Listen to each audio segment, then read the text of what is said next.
The silver mist clung to the morning air as Alara stepped through the creaking doorway of her new home, a quiet, ivy-covered cottage on the edge of the countryside.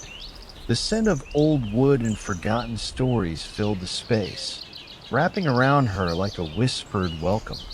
She had come here seeking solitude, a life away from the city's constant hum, where she could bury herself in books and silence.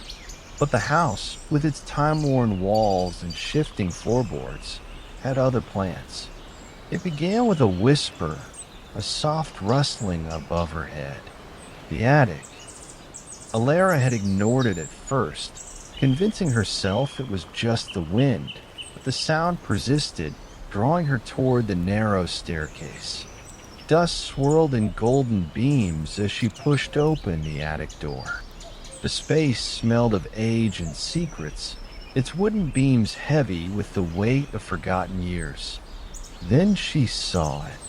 Nestled between stacks of yellowed papers and moth-eaten cloth was a weathered map. The edges curled like brittle autumn leaves, its surface inked with delicate, intricate lines. A village. Tiny cottages surrounded by trees. A winding river cutting through the landscape like a silver ribbon. But when she traced the name at the top, her breath caught in her throat. Ravensheim. She had read about every village in the region before moving here. There was no Ravensheim. It did not exist. Not on any map she had ever seen. The air in the attic grew thick with quiet anticipation, as if the house itself was waiting for her to act. That night, she couldn't sleep. The map lay open on her desk, its faded ink whispering of places long past. And just before dawn, as the first light kissed the horizon, Alara made a decision. She would find it. The journey begins. The woods behind the cottage stretched far and deep, their misty embrace both eerie and inviting. Alara walked slowly, her boots sinking into the damp earth. The trees, gnarled and ancient, seemed to lean in as she passed, watching. The map trembled in her hands, its inked lines aligning with the trails beneath her feet, guiding her towards something just out of reach. She followed where the map led, through bramble-choked paths, across a forgotten wooden bridge, past the ruins of a crumbling stone well. The deeper she went, the more she felt it, a presence, a memory lingering in the very air. Then she heard it. Distant chime, faint, like the echo of a long-lost bell.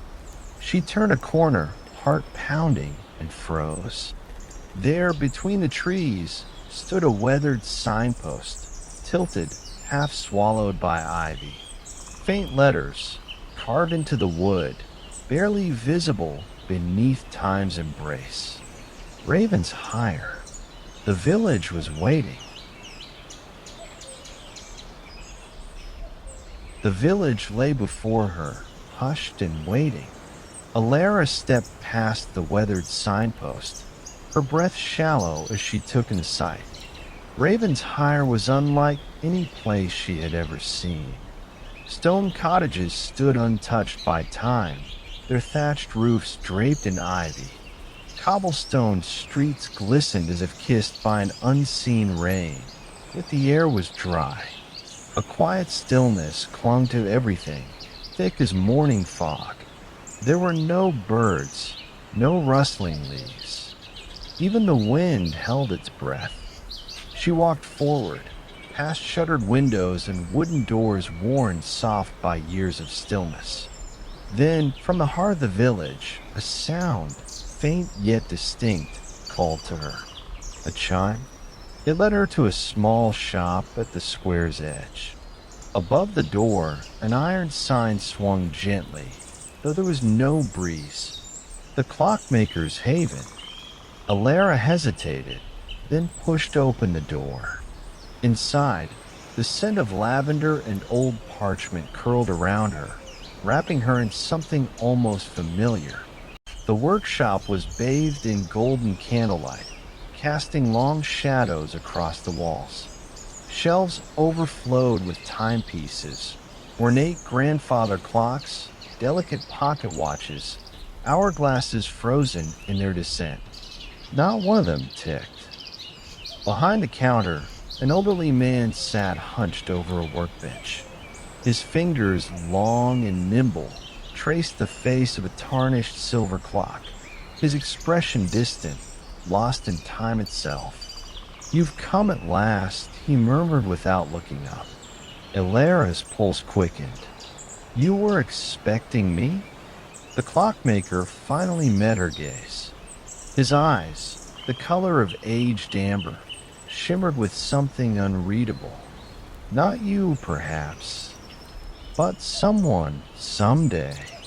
His voice was melodic, like a lullaby drifting through the air. "The village has waited long enough." Elara glanced around at the sleeping clocks. What happened here? The old man smiled, the corners of his mouth tinged with something bittersweet. A forgotten promise. A stolen moment. Time was taken from Raven's hire, and so it slumbers. She frowned, stepping closer. Taken? By whom? He tapped the silver clock before him. Its hands were unmoving, frozen at the precise moment it last ticked. Midnight. The answer lies within this clock. A secret locked away, waiting for the right hands to set it free. Elara reached for it, but his fingers closed over hers. Warm, solid. "Careful, child," he murmured.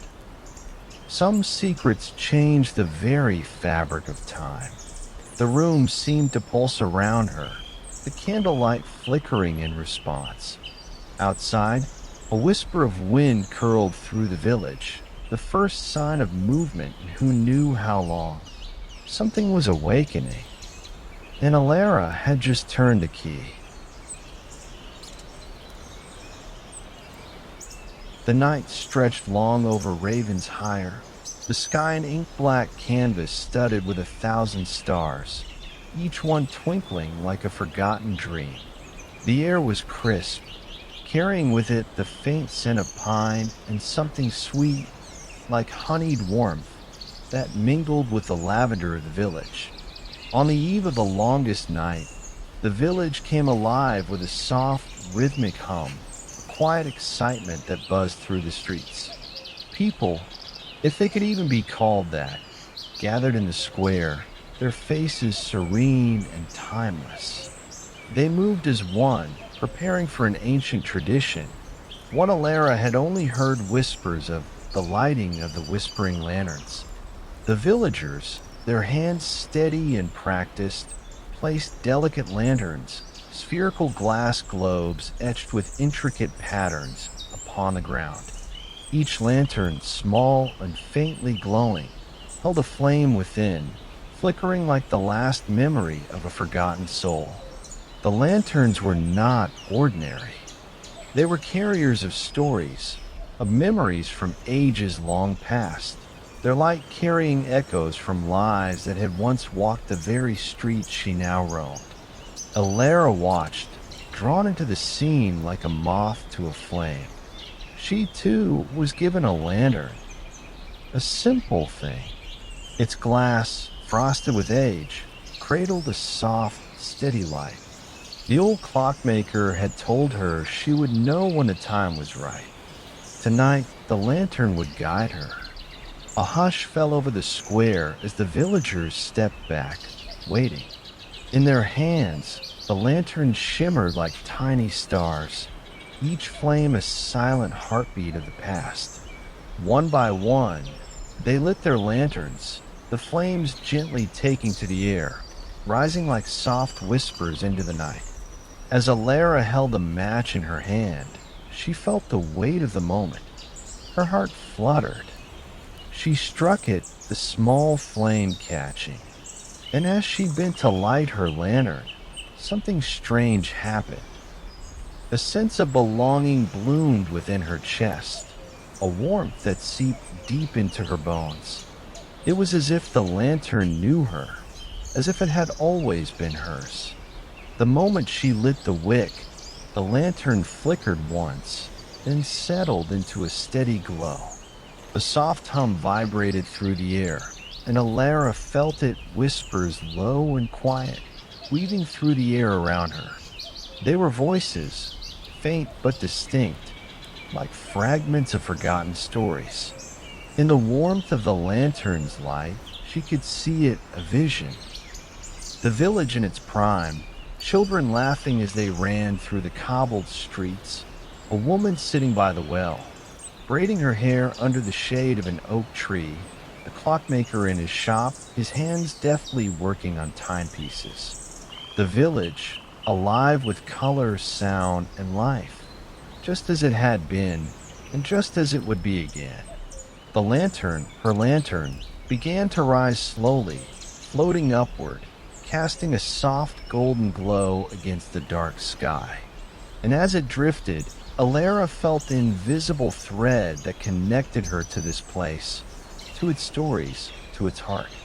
It was no longer just a village she had stumbled upon. It was a part of her.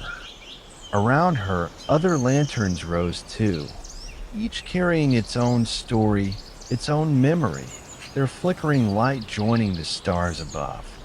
The air shimmered with the quiet hum of countless whispered tales. Alara closed her eyes, letting the warmth of the moment wash over her. In that silence, the village settled into a peaceful slumber. Ravens Higher, with its forgotten promises and whispered memories, was whole again. And as the lanterns disappeared into the vastness of the night, Alara understood. The village had not been waiting for a stranger to come and uncover its past. It had been waiting for someone to remember, someone to help it dream again. With the last lantern fading into the stars, the village held its breath, waiting for the next dreamer who would stumble upon its path.